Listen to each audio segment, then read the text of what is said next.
Salut à tous, je vais vous présenter la deuxième partie de la vidéo sur les batteries au lithium. J'ai coupé la clim pour que vous puissiez m'entendre parce que ouais, j'ai mis une petite clim ici. Parce que là, dehors, il fait 33,6. Donc je vais essayer d'être assez rapide. C'est pas une clim de bateau en fait, hein, c'est juste une clim que j'ai achetée au Walmart donc pour une poignée de dollars et que j'ai branché pour pouvoir ne pas crever de chaud dans le bateau le temps que je suis au chantier. Alors, donc je reprends un peu ce que j'avais dit la dernière fois, c'est-à-dire que on est passé à l'étape suivante. Entre temps, il s'est passé 2-3 trucs. Ça veut dire que j'ai fini de charger le premier pack et j'ai commencé à construire la partie qui va autour. Et je vais vous expliquer pourquoi ça peut être important. Ici, ce qui est en train de se passer, donc, si vous vous rappelez par rapport à la dernière fois, il y avait plein de petits fils. Hein, c'est les petits fils du BMS qui sont là. Vous vous rappelez le rôle qu'ils ont. Alors j'ai fait une capture d'écran, ça c'est pas en live, hein, c'est pas connecté là pour l'instant, mais j'ai fait une petite capture d'écran de ce qui s'est passé, ce qui est tout à fait normal, ce que je voulais, c'est-à-dire que on a eu un overvoltage de, je sais plus laquelle des cellules, mais vous voyez, c'est visiblement ça doit être la numéro 5, qui a commencé à s'envoler sur la courbe, la fameuse courbe que je vous ai montrée dans la première vidéo, et les autres qui sont à la ramasse, sauf une qui était la poulie d'or du pack, là, la numéro 1. Voilà, donc du coup, j'ai ôté toutes ces cellules et j'ai fini par les charger en parallèle pour ensuite les amener toutes précisément au même voltage. Comme je vous avais dit, c'est important. Alors là, qu'est-ce qu'il est en train de se passer? C'est le deuxième pack que j'ai préchargé. Donc je me suis servi du BMS pour précharger le premier pack qui est là sur ma gauche, mais il y a une petite surprise, alors j'attends avant de vous le montrer. Et puis là c'est la même chose, donc elles sont toutes en parallèle, les plus d'un côté, les moins de l'autre, connectés, plus et moins ici, et on n'est plus en 28 volts, hein, on est bien en 3 volts, 3 volts 5 et quelques. Parce que ça s'envole tellement vite sur la fin que je suis prudent, hein. Je vous rappelle, là il n'y a pas de BMS, il n'y a aucune protection, donc il faut être prudent. L'autre jour là je me suis rendu compte que j'avais dû effleurer un peu ce bouton là et j'avais augmenté jusqu'à 3,7 je crois. Alors c'était pas sur la fin de la charge donc ça n'a pas eu de conséquences, mais ce petit bouton là, la voltage, il suffit de l'effleurer à peine et puis on est parti dans des valeurs qu'on veut pas du tout voir, quoi. Donc là, c'est en train de... Ça rentre pas grand-chose, hein, 2,5 fois 3 volts, ça fait quoi, 7-8 watts, quoi. Donc ça prend longtemps, ça y est depuis ce matin. Et c'est en train de charger. Quand toutes ces batteries seront chargées à peu près vers 3,5 volts, c'est là où je l'ai réglé. Là, c'est pas précis, mais je l'ai fait au voltmètre qui, lui, a une décimale de plus. Donc je sais que c'est 3,49, je crois, un truc comme ça. Ça va être pour ça qu'il clignote entre 4 et 5. Donc un peu en dessous avec un peu de marge de sécurité. Alors, donc ensuite, eh bien, je finirai de toutes les charger jusqu'à 3,65 et ça fera le pack final. Alors, entre-temps, j'ai pas chômé quand même.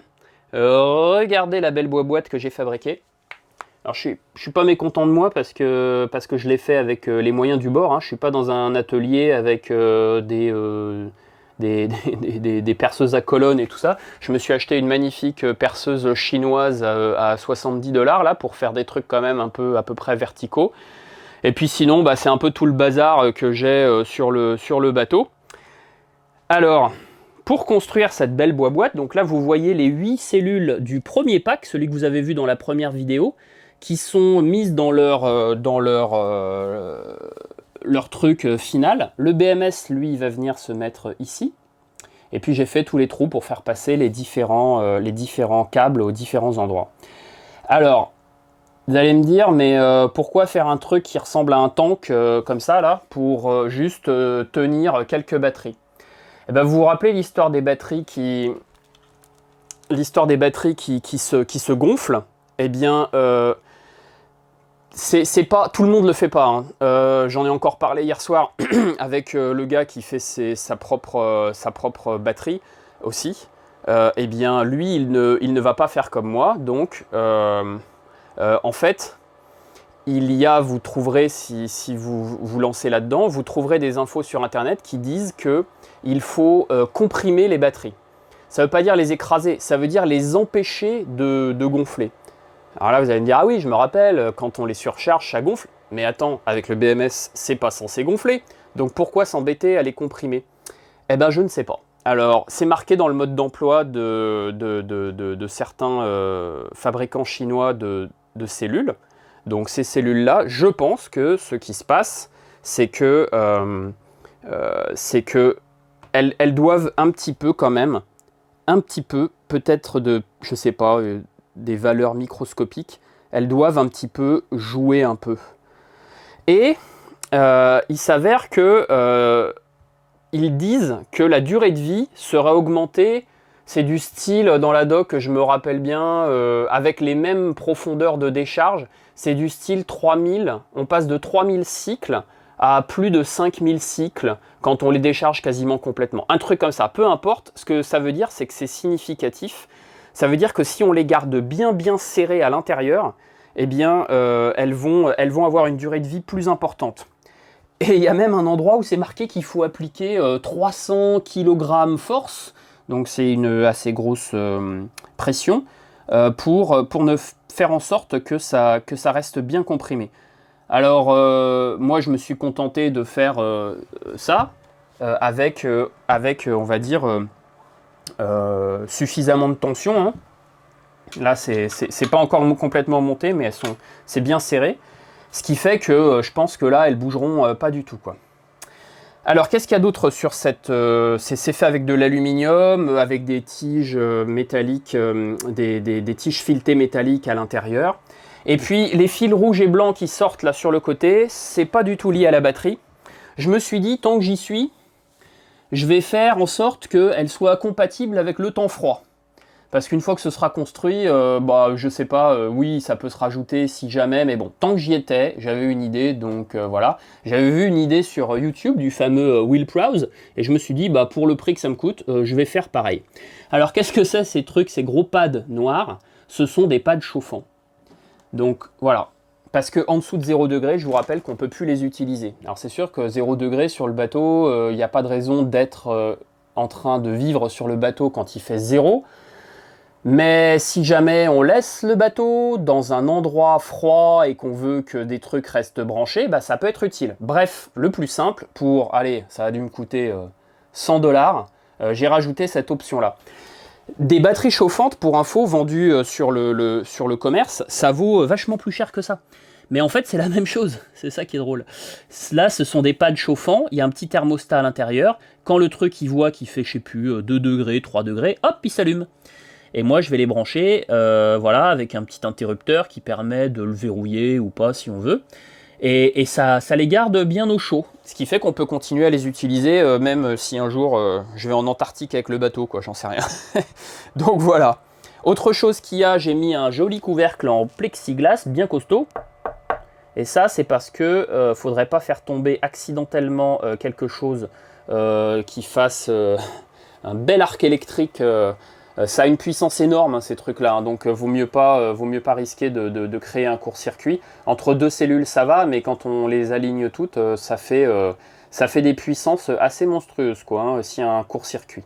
Donc évidemment, il y a des fusibles et tout ça, mais les fusibles, ils sont après, quoi. Ils sont pas ici sur les batteries même. Donc voilà. Qu'est-ce que j'ai d'autre à vous dire ? Vous avez vu la labellisation aussi que j'ai mis, là j'ai mis des petites étiquettes, donc cellules 1, 2, 3, 4, 5, 6, 7, 8, et puis un petit stickers BC0, alors là il est, parce qu'après il est sur les barbus, mais BC0 c'est pour Balancing Cells, donc c'est là où on connecte les petits fils qui font l'équilibrage. Donc voilà où j'en suis. Qu'est-ce que je peux vous dire d'autre? À ce stade-là, non, c'est tout. Hein. La prochaine étape, c'est de construire la deuxième boîte comme ça, ce qui sera plus simple parce que j'ai déjà les patrons de celle-là. Donc celle-là, je vais devoir la redémonter complètement. Et puis refaire la même chose Mais encore une fois, ce qui m'a pris beaucoup de temps sur celle-là, c'est des trucs tout bêtes, hein, mais c'est d'être sûr que les choses ne se rentrent pas les unes dans les autres, que les trous soient bien alignés avec ça, que... Enfin voilà, donc il y a un nombre infini de choses, et puis il faut que ça rentre au millimètre, hein, donc voilà.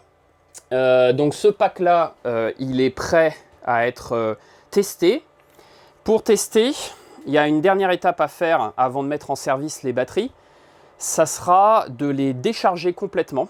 Et ça, c'est ce qu'on appelle un test de capacité. Alors j'ai commandé une petite chinoiserie comme on en a besoin pour faire tous ces trucs-là. Un truc à 45 $, je crois, qui est en fait jamais plus qu'un petit...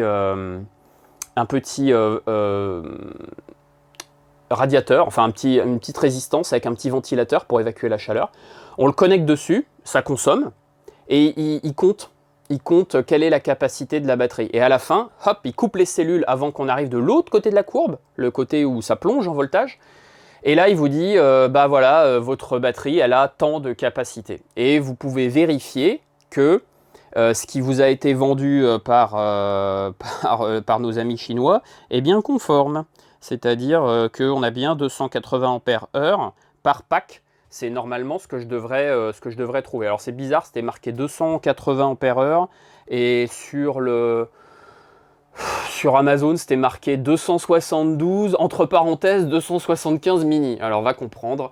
Mais bon, ça c'est faut bien voir que c'est tout ce que vous payerez si vous faites un système tout inclus, c'est que tout ça, vous n'avez pas à le débugger ou à le comprendre.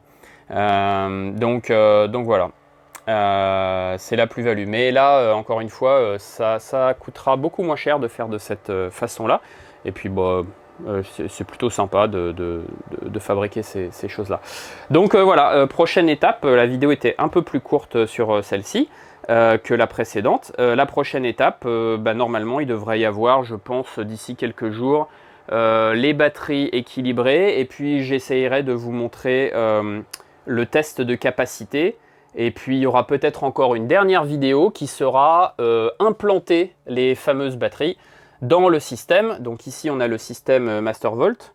Et il faudra que j'aille dans les différents menus de réglage qui permettront de régler les programmes de charge donc du chargeur. Là, je vais vous montrer le chargeur, mais alors c'est là. Donc ça c'est notre chargeur Mastervolt et tout le bazar électrique qui est là. Et ensuite, eh bien, il faudra que j'adapte tout ça. Et là, il y a FaceTime qui sonne, alors je vous laisse. A plus!